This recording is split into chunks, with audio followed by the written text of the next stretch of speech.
Injil Lukas, pasal 2. Kelahiran Yesus. Pada waktu itu, Kaisar Agustus mengeluarkan suatu perintah, menyuruh mendaftarkan semua orang di seluruh dunia. Inilah pendaftaran yang pertama kali diadakan sewaktu Kirenius menjadi wali negeri di Syria.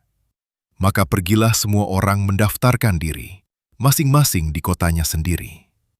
Demikian juga Yusuf pergi dari kota Nazaret di Galilea ke Yudea, ke kota Daud yang bernama Betlehem, karena ia berasal dari keluarga dan keturunan Daud, supaya didaftarkan bersama-sama dengan Maria, tunangannya, yang sedang mengandung.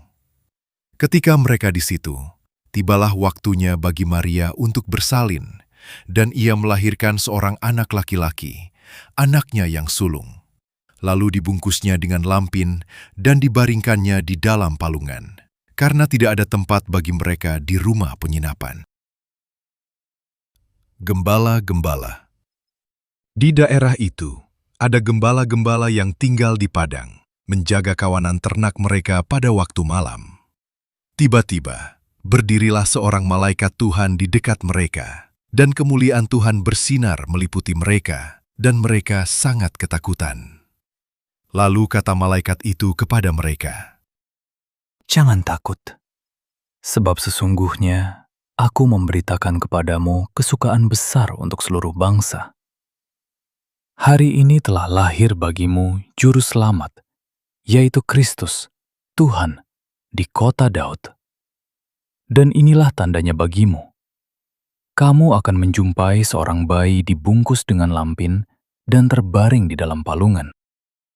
Dan tiba-tiba, tampaklah bersama-sama dengan malaikat itu sejumlah besar bala tentara sorga yang memuji Allah. Katanya,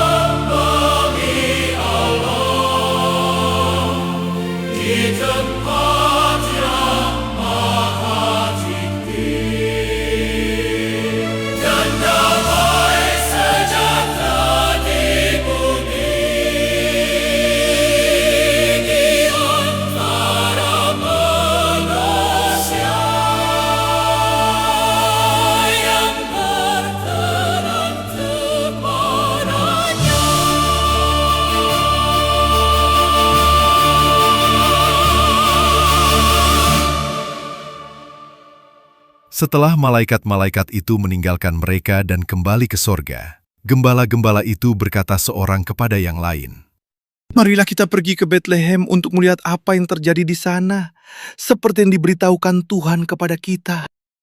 Lalu mereka cepat-cepat berangkat dan menjumpai Maria dan Yusuf dan bayi itu yang sedang berbaring di dalam palungan. Dan ketika mereka melihatnya, mereka memberitahukan apa yang telah dikatakan kepada mereka tentang anak itu.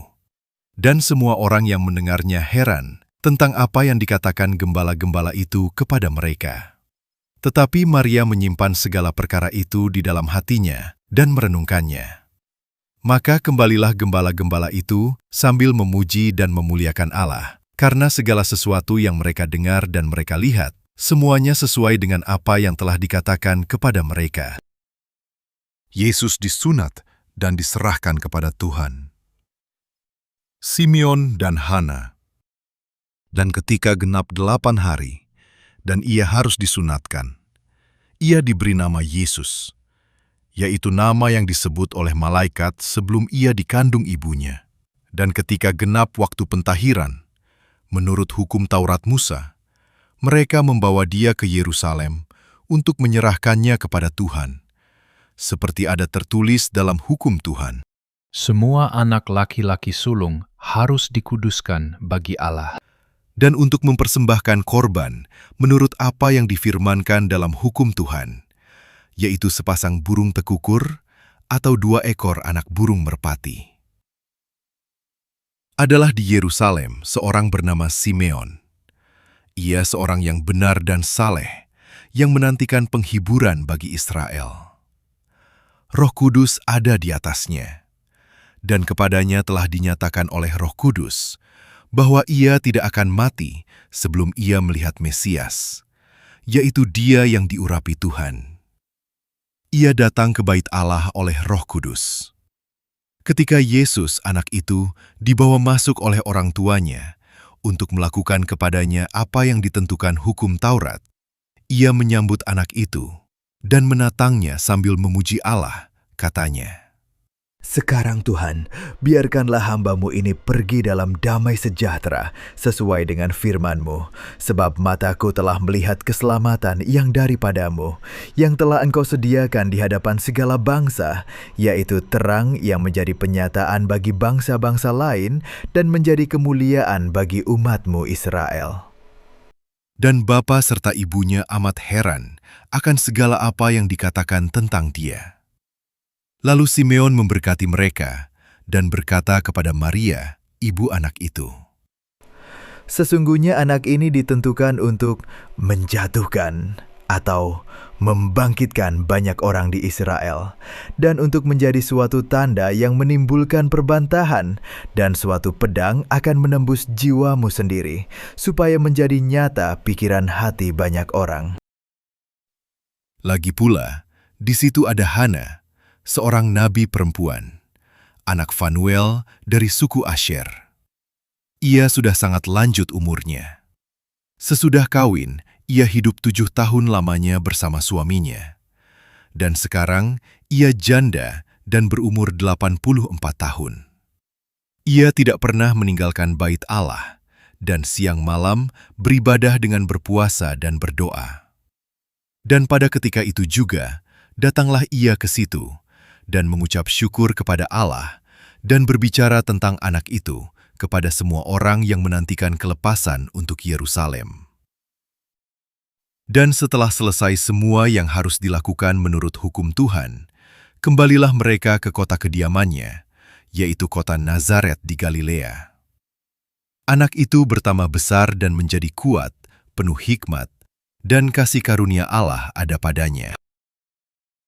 Yesus pada umur 12 tahun dalam bait Allah. Tiap-tiap tahun, orang tua Yesus pergi ke Yerusalem pada hari raya Paskah. Ketika Yesus telah berumur 12 tahun, pergilah mereka ke Yerusalem seperti yang lazim pada hari raya itu. Sehabis hari-hari perayaan itu, ketika mereka berjalan pulang, tinggallah Yesus di Yerusalem tanpa diketahui orang tuanya. Karena mereka menyangka bahwa ia ada di antara orang-orang seperjalanan mereka, berjalanlah mereka sehari perjalanan jauhnya, lalu mencari dia di antara kaum keluarga dan kenalan mereka.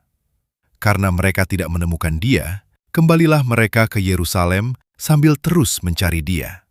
Sesudah 3 hari mereka menemukan dia dalam bait Allah. Ia sedang duduk di tengah-tengah alim ulama, sambil mendengarkan mereka dan mengajukan pertanyaan-pertanyaan kepada mereka. Dan semua orang yang mendengar dia sangat heran akan kecerdasannya dan segala jawab yang diberikannya. Dan ketika orang tuanya melihat dia, tercenganglah mereka. Lalu kata ibunya kepadanya, Nak, mengapakah engkau berbuat demikian terhadap kami? Bapamu dan aku dengan cemas mencari engkau. Jawabnya kepada mereka, Mengapa kamu mencari aku? Tidakkah kamu tahu bahwa aku harus berada di dalam rumah Bapakku? tetapi mereka tidak mengerti apa yang dikatakannya kepada mereka. Lalu ia pulang bersama-sama mereka ke Nazaret, dan ia tetap hidup dalam asuhan mereka. Dan ibunya menyimpan semua perkara itu di dalam hatinya. Dan Yesus makin bertambah besar, dan bertambah hikmatnya dan besarnya, dan makin dikasihi oleh Allah dan manusia.